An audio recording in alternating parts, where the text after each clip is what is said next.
Vamos lá. Vamos embora.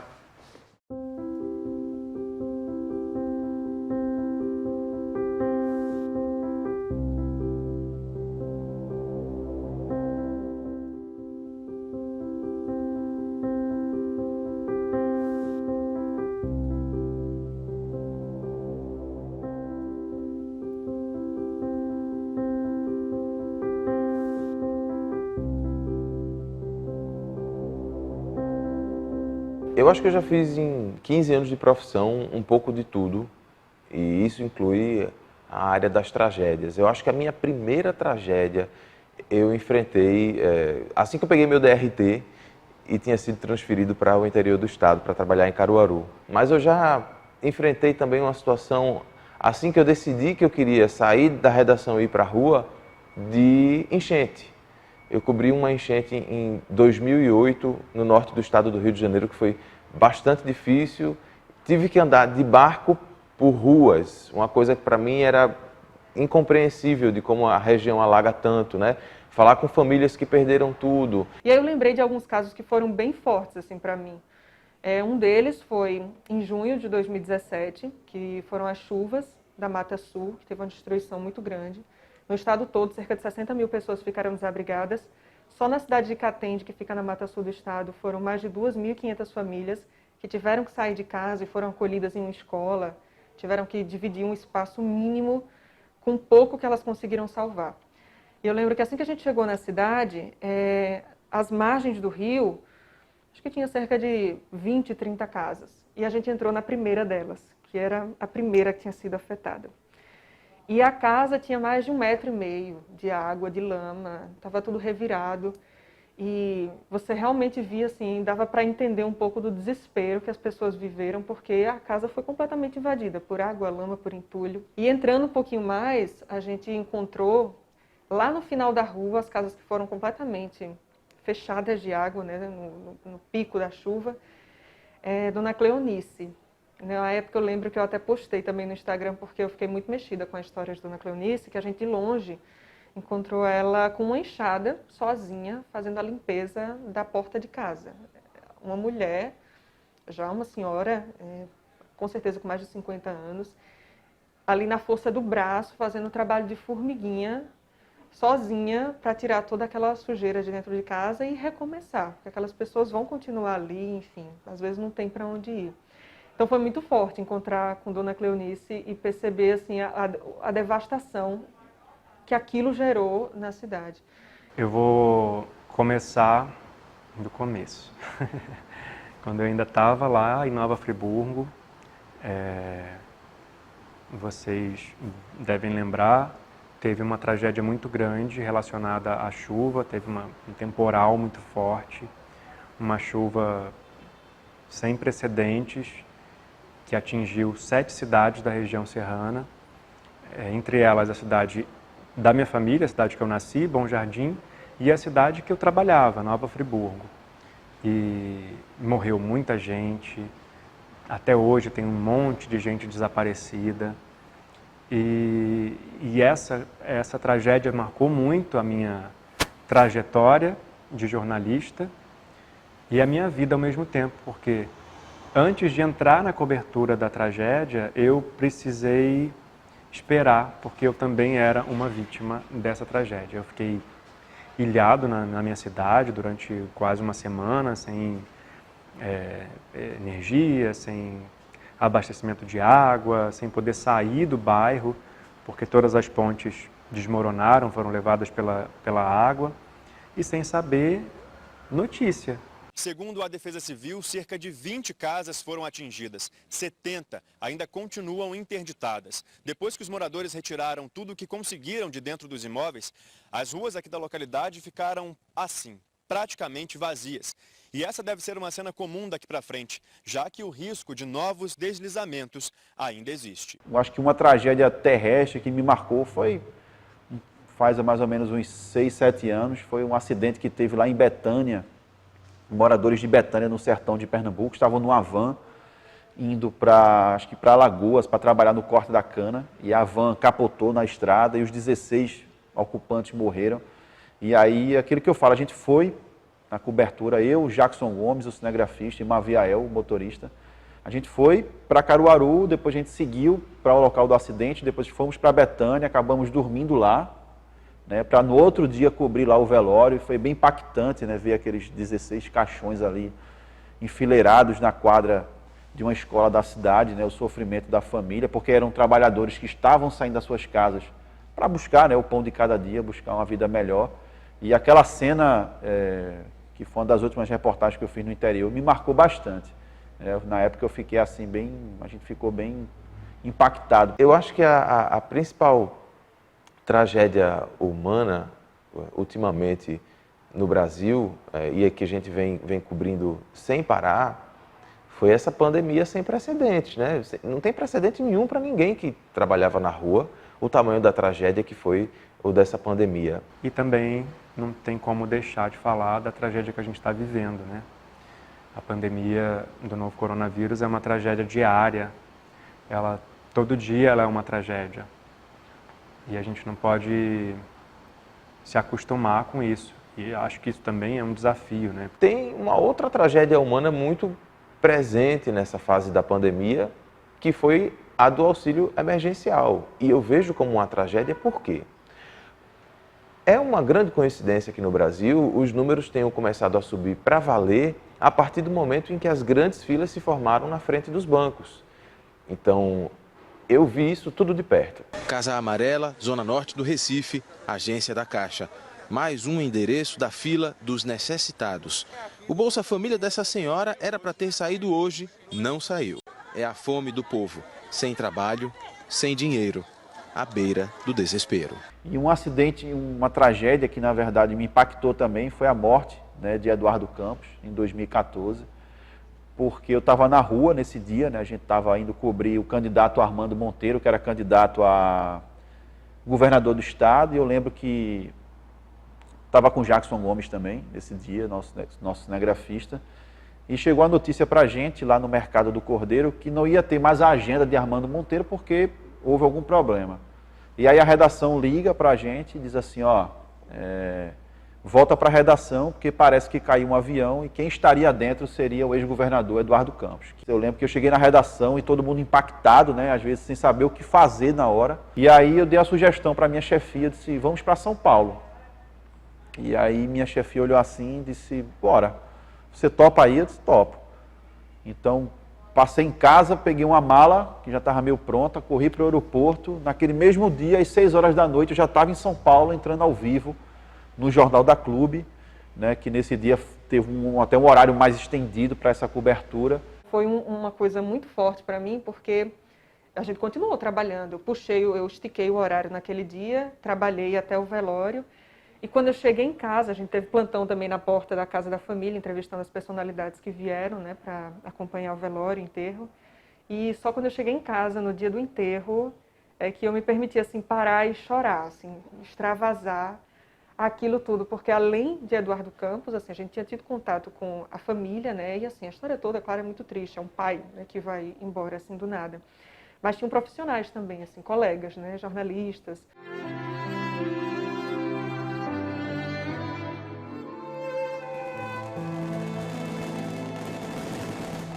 Eu acho que a situação que mais me chocou até hoje me aconteceu em 2008. Nada superou ainda essa situação, porque eu enfrentei uma situação bem difícil com a minha equipe de ter que entrevistar uma criança vítima de abuso sexual. A gente protegeu a identidade daquela criança naquela época. Era uma época em que as regras não eram essas de hoje. Talvez se fosse hoje, esse perfil de entrevista não entrasse mais. Acho que o Ministério Público tem diversas objeções sobre imprensa entrevistar a criança vítima de abuso, mas aconteceu com a autorização dos parentes, né, da mãe, e a criança, claro, chorou comigo. E naquele momento, naquela situação, eu precisei me manter forte, porque se eu fosse desabar perante a criança, a missão não ia ser concluída. Então, eu sou chorão mesmo, declaradamente, todo mundo que me conhece sabe, e quem não me conhece também, porque eu já chorei na frente das câmeras. Sim, porque a gente é ser humano, né? Antes de ser jornalista, a gente é humano, assim. E no caso do Miguel, por exemplo, teve um jornal que foi muito difícil para encerrar, porque foi no final do jornal e aí a repórter estava entrevistando a Mirtes, Renata, mãe do Miguel, ao vivo, e eu me emocionei com o depoimento dela. E aí, quando eu precisei encerrar o jornal, a minha voz estava completamente embargada, eu pedi desculpa para o telespectador e encerrei o jornal quase chorando. A falta de paciência que ela disse que acha que a patroa teve custou 20 mil reais para a patroa, mas custou a vida do Miguel.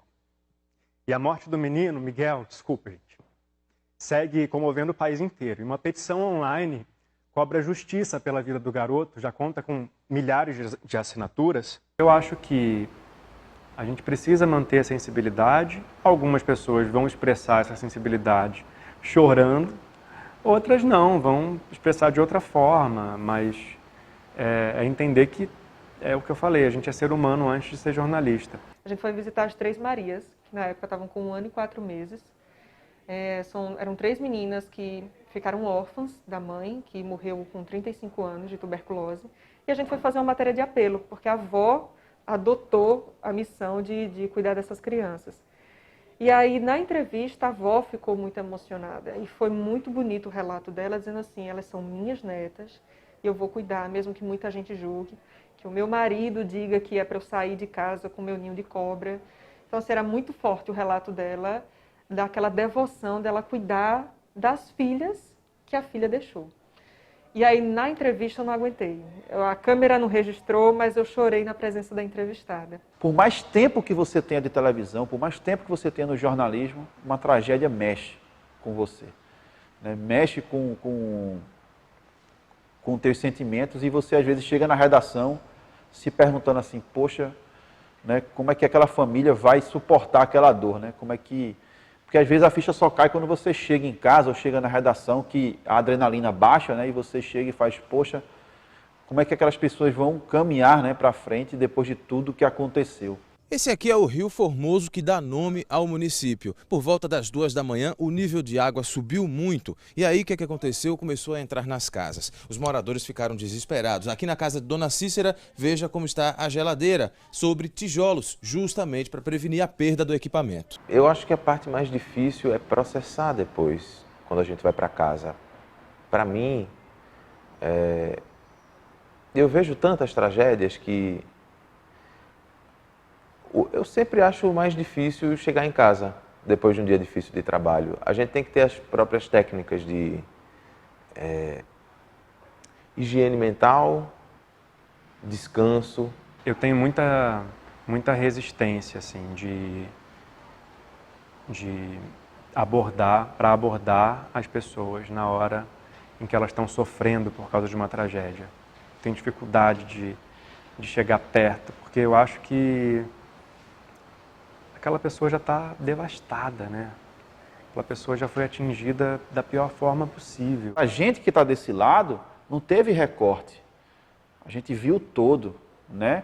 Então, uma tragédia lá, a gente viu os 16 corpos amontoados lá em Betânia. Quem estava em casa já assistiu o recorte de um velório organizado com os caixões, que também é impactante, mas é um recorte daquela história. Né? Então você vê a íntegra do que está acontecendo. E às vezes, e na maioria das vezes, é muito mais impactante do que aquele recorte que você construiu. Mãe e filha estavam sozinhas. O marido de Marli tinha passado a madrugada fora trabalhando e, ao chegar aqui logo cedo, bateu na porta, mas ninguém atendeu. Foi quando ele pulou o muro pelos fundos e, ao entrar na casa, já encontrou a enteada sem vida no quarto e a esposa desacordada na sala. E quando a gente chegou na rua, era unânime, todo mundo dizendo assim que a mãe era extremamente dedicada, que era uma mãe maravilhosa, que a filha era muito bem cuidada, estava sempre limpa, cheirosa, ficava na calçada, conversava com todo mundo. E as pessoas surpresas pelo fato dela estar vivendo aquele sofrimento e não ter pedido ajuda a ninguém, porque ela era uma pessoa muito acessível e uma pessoa que ajudava todo mundo na vizinhança. E todas as equipes de reportagem estavam lá, de todas as emissoras, de veículos de comunicação. E o grande desafio foi como contar essa história sem fazer as pessoas interpretarem ou passarem para frente como que mãe horrorosa que matou a filha e se matou, que egoísta. E para mim foi um desafio muito grande construir esse texto. Você acredita em um jornalismo mais humanizado, que é justamente essa aproximação, essa sensibilidade e empatia do jornalista? Você acredita? Eu acredito que o jornalismo humanizado, ele é necessário. Ele é necessário porque a maneira que a gente trabalha, muitas vezes ela expõe o sentimento das pessoas, né? A gente trabalha com as emoções das pessoas e as emoções são coisas humanas. São coisas humanas. Os seres humanos sentem e transmitem isso numa reportagem para outros seres humanos que vão assistir. Então não tem como não incluir a humanidade no processo. O jornalista não pode ser um robô apenas segurando um microfone e esperando um relato para que ele seja veiculado. E aí que entra de novo a sensibilidade, né? E, acima de tudo, o respeito. De entender que se não é o momento de se distanciar, isso é o mais importante naquele momento, então a entrevista vai poder esperar um pouquinho, porque é a vida daquela pessoa, né? Que tem que ser a prioridade. Você não está contando história de coisas e nem falando para coisas. Você está contando história de pessoas e falando para pessoas, né? Eu acho que quando as pessoas entendem isso, como jornalistas, elas entendem que a questão da isenção é uma questão mais de apuração realmente, mas eu acredito que a emoção vai estar ali sim carregada. Às vezes a gente se pega fazendo o automático, repetindo algum padrão. Mas assim, eu sempre tento voltar a essa questão humanizada. Assim. Se eu vou contar a história de uma pessoa pela primeira vez, aquela pessoa merece que aquela história seja contada da melhor forma possível. Eu posso ter contado já histórias semelhantes 200 vezes, mas aquela pessoa vai ser a primeira vez dela na TV, vai ser a primeira vez dela contando a versão dela. Então eu acredito muito nisso. Assim, quando a gente olha para o outro como pessoa, como alguém que deve ser respeitado também, esse trabalho flui melhor. É uma responsabilidade imensa.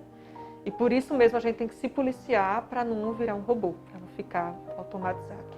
Eu acho que a gente precisa humanizar mais o jornalismo. O jornalismo sem as pessoas não é mais jornalismo. Pode ser que a gente tenha muita dificuldade em acompanhar tragédias. É um aprendizado.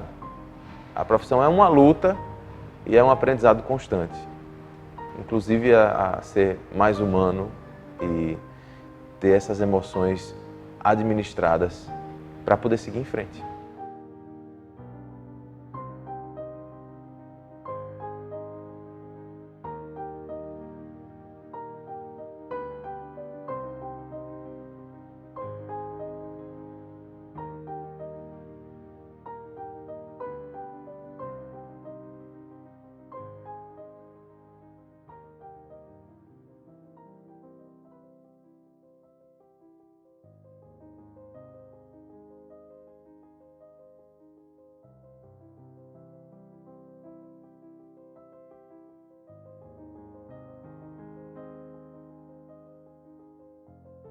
O repórter tem que ter um bom terapeuta, eu acredito, sabe? Eventualmente a gente precisa de ajuda psicológica e é perfeitamente normal procurar um terapeuta, conversar um pouco, revelar quais são suas angústias, revelar como eventualmente uma reportagem te atinge. Por lidar com emoções humanas, o repórter também tem que ser bom em lidar com as próprias emoções. O jornalista tem o estigma de ser o super-homem, né? Ou a super-mulher, né? A Mulher Maravilha, vamos dizer assim, mas o desenho ali, o filme do super-homem, né? Ele é o Clark Kent, né? Ele é o jornalista, mas o jornalista é um ser humano, como qualquer outro. A gente lida com gente, então assim, não tem como você ficar totalmente alheio àquela situação. Eu sou declaradamente manteiga derretida quando o assunto é a sirene, né? Sem problema.